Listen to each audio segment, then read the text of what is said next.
buenas noches y bienvenidos a las 8:45. Mi nombre es Juan Luis Pont. Hoy es el 29 de junio, el último viernes del mes número 6 del año y estamos listos ya para conversar sobre los hechos más relevantes de la semana. Dina Fernández, bienvenida. Hola, ¿qué tal están? Sonriente, Pablo Hurtado. No entiendo nada. No me estoy burlando de No nada. hay retintín en la sonrisa. El mes número 6 del año me gusta. El mes número 6. Bienvenido, Pedro, te Muchas extrañamos. gracias, muchas gracias. Y además hoy es la onomástica de San Pedro y San Pablo.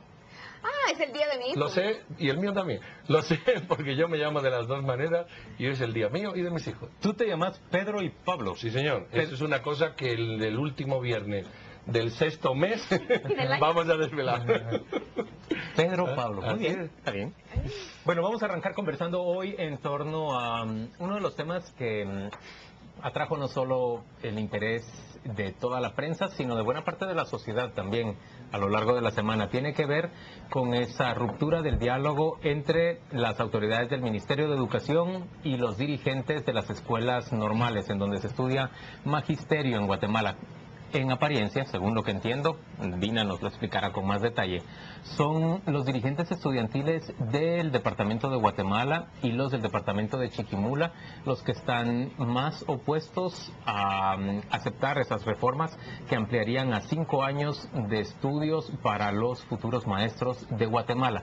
El diálogo se ha roto, los institutos están de nuevo tomados por los estudiantes, hay fuerza pública en los alrededores y gran tensión en torno a un tema que extrañamente no confronta al gobierno con el sindicato. Están de acuerdo gobierno y sindicato. Ahora son los estudiantes los que se oponen a esa reforma magisterial. Dina. Pero antes de esa situación tal vez habría que agregar de ese ultimátum que dio la ministra, porque el lunes tienen que presentarse a estudiar y ella ha dicho que aunque no estén devueltos los planteles, van a buscar el lugar en donde colocarlos a más de 8,000 estudiantes y que si no se presentan se les vence ya justo esta semana el plazo donde se cumpliría el 20% de inasistencia, con la cual no tienen derecho a exámenes finales. O sea, les está diciendo, o se presentan a estudiar o pierden el año.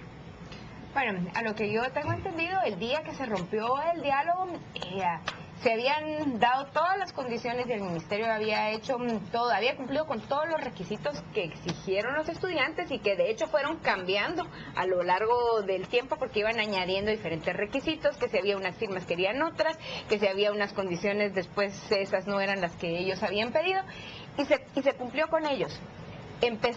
Tuvieron esta asamblea donde se congregaron representantes, 6 representantes por cada instituto normal del país, y ahí se hizo evidente que quienes realmente se oponen a las reformas que está planteando el ministerio son los líderes de las normales de la ciudad y de Chiquimula.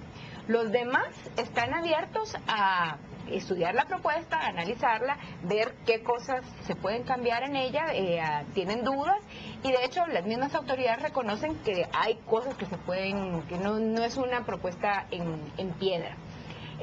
Y parece que lo que sucedió en esa asamblea es que en el momento en que la ministra se levantó a recibir los insumos que todas estas gentes habían preparado durante la mañana, el grupo de radicales empezaron a gritar, a insultarla, le tiraron bolsas con agua, un cargador de teléfono, lapiceros, y fue en ese momento pues cuando ellas decidieron salir del lugar.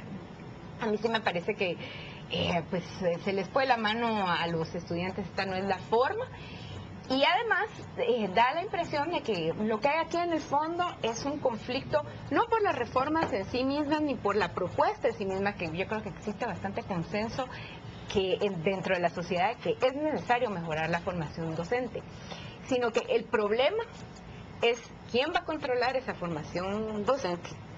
A cargo de quién va a estar, quién va a tener control sobre ese presupuesto, sobre esas plazas y sobre la influencia que también se puede ejercer. Pero te estás adelantando a que si eso ocurre, porque en el panorama actual hay una posibilidad de que eso, aunque haya dicho el ministerio, va porque va, es que han ido empeorando. Miren cómo se ha deteriorado el proceso de negociación. Decían que iban a socializar la propuesta. Y las dudas principales de los estudiantes no han sido del todo atendidas.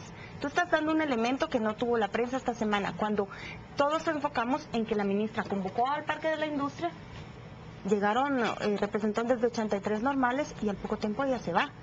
Ella nunca dijo me tiraron un cargador, quizá fue parte de la estrategia, pero lo que se vio de fuera es que ella convoca y luego los deja hablando solos, y los deja con sus dudas, y los deja con sus propuestas. Pero y no con solo sus eso, sino que inconformidades. además llega a la reunión rodeada de guardaespaldas, a una reunión en la que se va a enfrentar con estudiantes o va a dialogar con estudiantes.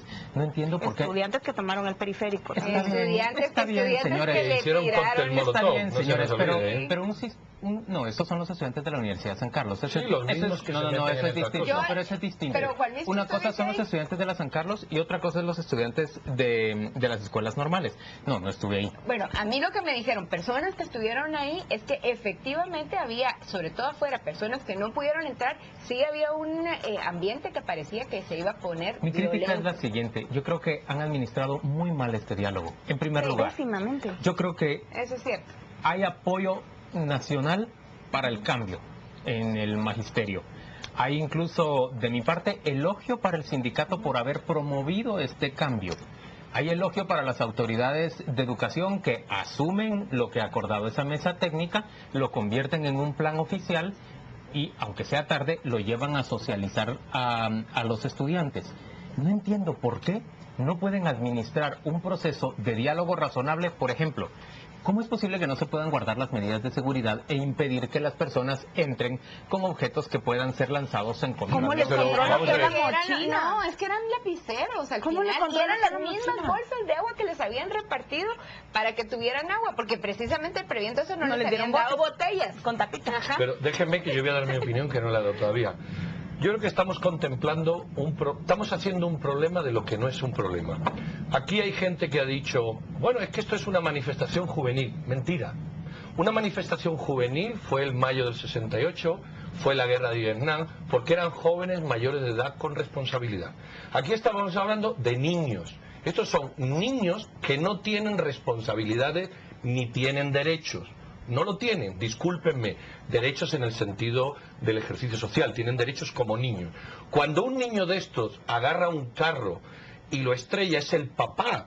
La ley determina que el papá asume la responsabilidad.